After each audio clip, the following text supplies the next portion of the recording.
बात है। रामपुर गांव में एक छोटा सा परिवार रहता था। परिवार में अर्जुन, उसकी पत्नी मंजू और उसकी बेटी मीना रहते थे। अर्जुन को कुछ जरूरी काम से शहर जाना पड़ गया। मीना वैसे तो बहुत ही चंचल थी, पर वह बहुत जिद्दी थी। माँ, मुझे मेरे कमरे के लिए एक आईना चाहिए। मेरी सभी सहेलियों के पास खुद के आईने हैं।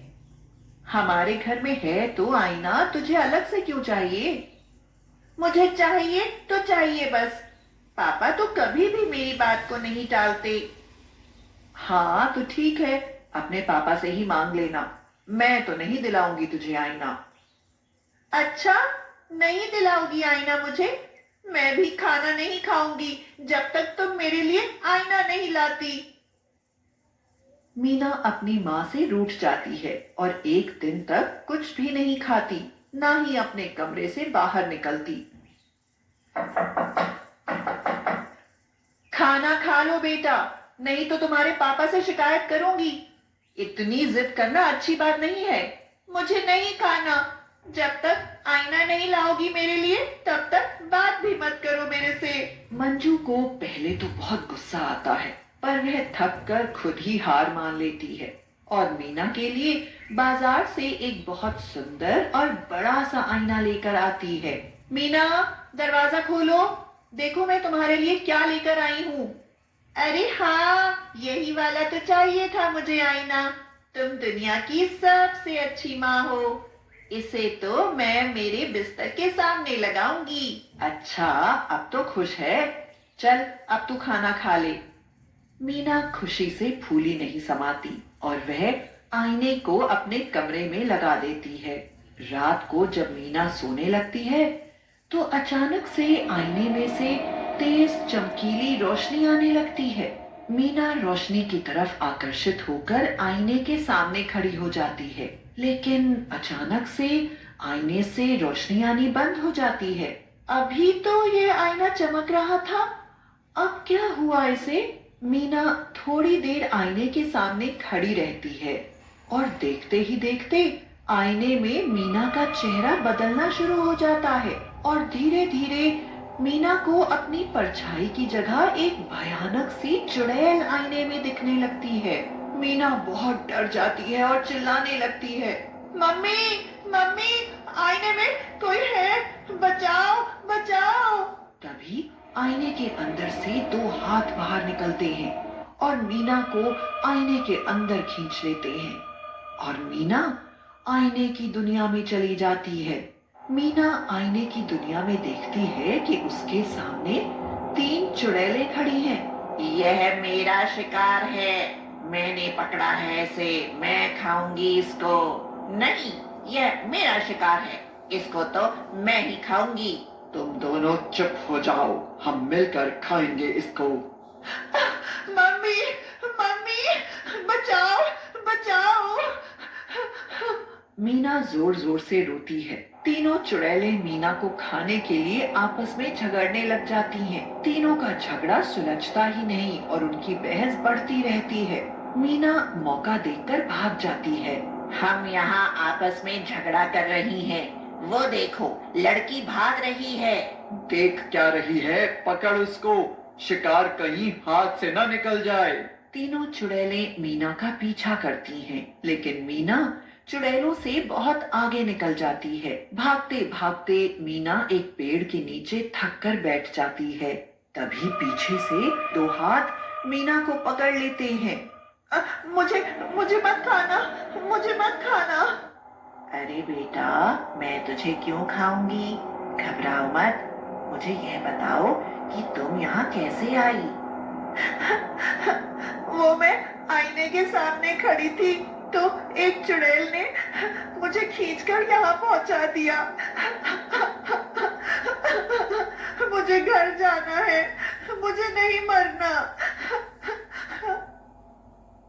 बेटा रो मत, यह आईने की दुनिया है और इस दुनिया में तीन शैतानी चुड़ैलों का राज है, लेकिन इस पेड़ के नीचे वो तुम्हें नहीं मार सकती क्योंकि ये एक पवित्र पेड़ है।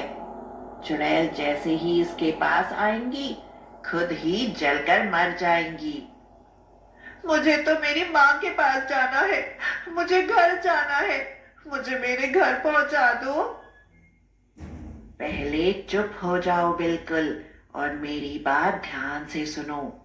कई साल पहले मुझे भी चुड़ैल ने इस दुनिया में खींच लिया था और मैं भी बचते हुए भागते भागते इस पेड़ के नीचे आ गई थी। चुड़ैलों ने मेरा पीछा किया, लेकिन वो जैसे ही इस पेड़ के पास आई तो जलने लगी। कई दिनों तक उन्होंने मुझे घेरे रखा, लेकिन मैं इस पेड़ को छोड़कर नहीं गई। तभी उनमें से एक चुड़ैल बोली, सुन लड़की, इस पेड़ से थोड़ी ही दूर एक मंदिर है और उस मंदिर के पीछे एक नदी है। अगर तू उस नदी में कूद जाए तो तू वापस असली दुनिया में पहुंच जाएगी, लेकिन तुझे इस पेड़ से दूर जाना पड़ेगा। हा हा हा हा हा हा हा। तो तुम वहां क्यों नहीं गई? लेकिन चुड़ैल झूठ भी तो बोल सकती है। अगर तुम इस पेड़ से दूर जाती तो वो तुम्हें मार देती। हाँ, इसीलिए तो मैं इस पेड़ से दूर नहीं गई। इस आईने की दुनिया में चुड़ैल झूठ नहीं बोलती। चुड़ैल ने मुझे इसलिए ये रास्ता बताया था जिससे कि मैं इस पेड़ से दूर हो जाऊं और वो मेरा शिकार कर सके। मुझे भी यहाँ कई साल हो गए, मेरी उम्र हो चली है अब तो। अब वो मुझे मार भी दे तो क्या फर्क पड़ता है। तुम तो अभी बहुत छोटी हो, तुम्हारे सामने तो पूरी जिंदगी पड़ी है। मैं उन चुड़ैलों को तुम्हारा शिकार नहीं करने दूंगी। मैं मदद करूंगी तुम्हारी यहाँ से बाहर निकलने में। पर वो कैसे? हम जैसे ही इस पेड़ से दूर होंगे चुड़ैल हमें मार देंगी। चुड़ैल बस पहुंचने ही वाली होगी यहाँ पर। मैं उन्हें रास्ते में ही रोकती हूँ। वो मुझे देखकर मुझ पर हमला करेंगी। तुम अपनी पूरी ताकत से उस मंदिर की तरफ भाग कर जाना। जितनी जल्दी हो सके तुम उस नदी में कूद जाना। नहीं, नहीं, तुम ऐसा मत करो। कोई और रास्ता जरूर होगा जिससे कि तुम्हारी जान भी बच सके और हम दोनों यहाँ से बाहर निकल सके। कोई और रास्ता नहीं है। बातों में समय मत बर्बाद करो। मैं ज्यादा समय तक नहीं रोक पाऊंगी उनको। उनकी आवाज आने लगी है, वो पास ही में है। तुम जल्दी से भागो। मीना बुढ़िया की बात को मान लेती है और मंदिर की तरफ भागने लगती है और बुढ़िया उन चुड़ैलों के सामने पहुंच जाती है। हा हा हा, बुढ़िया, आज तो तू गई। इतने वक्त से तुझे उस पवित्र पेड़ ने बचा कर रखा था। जल्दी से खा लो इसको, कहीं ये भी ना भाग जाए। तभी उनमें से एक चुड़ैल बोलती है, अरे वो देखो, वो लड़की भाग रही है, पकड़ो उसे। चुड़ैल मीना का पीछा करने लगती है। मीना बहुत तेज दौड़ते हुए मंदिर में पहुंच जाती है। जैसा कि मीना को बुढ़िया ने बताया था, मीना को नदी दिख जाती है और वह नदी में कूद जाती है। मीना नदी में गिरते ही बेहोश हो जाती है और जब मीना की आंख खुलती है तो वो देखती है कि वो तो बिस्तर पर लेटी हुई है। क्या यह एक सपना था? माँ, माँ। हाँ बेटा, उठ गई। चल स्कूल के लिए तैयार हो जा। मीना आईने की तरफ जाती है तो आईने में से तेज रोशनी फिर से चमकने लगती है। मीना बिना कुछ सोचे समझे आईने को उठाकर जमीन पर जोर से पटकती है और आईना टूटकर बिखर जाता है। आईने के टूटने की आवाज सुनकर मंजू मीना के कमरे में आ जाती है।